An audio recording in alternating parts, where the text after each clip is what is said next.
Hello, in this video I'm gonna show you how to change wallpaper on iPhone 16 Pro and Pro Max. In order to change the wallpaper, we need to open the Settings app. Then we need to scroll down and find Wallpaper options. And now over here, if you want to just customize the current wallpaper, then you can press Customize over here on the right side. This is the home screen, of course. And you can, for instance, change to the color. You can use a pair with the lock screen and so on and so forth. Then you can press down in the top right corner. However, if you want to, you can also create your own wallpaper by pressing Add New Wallpaper. Then you have a bunch of different options over here.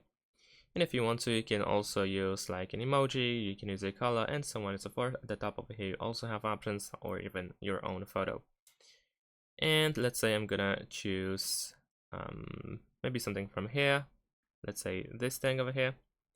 As you can see, this is of course the lock screen. So first we're gonna press Add.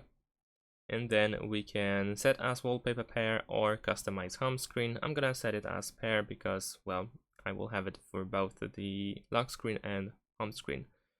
And of course, this now is the current wallpaper. If you want to switch the wallpaper to a different one, then of course over here at the top you have this button set as current. So keep that in mind. And if you go to the most far right option, then once again you should be able to add a new wallpaper. And that's pretty much it. Thanks for watching, leave a like and subscribe to my channel, and see you in my next videos. Bye!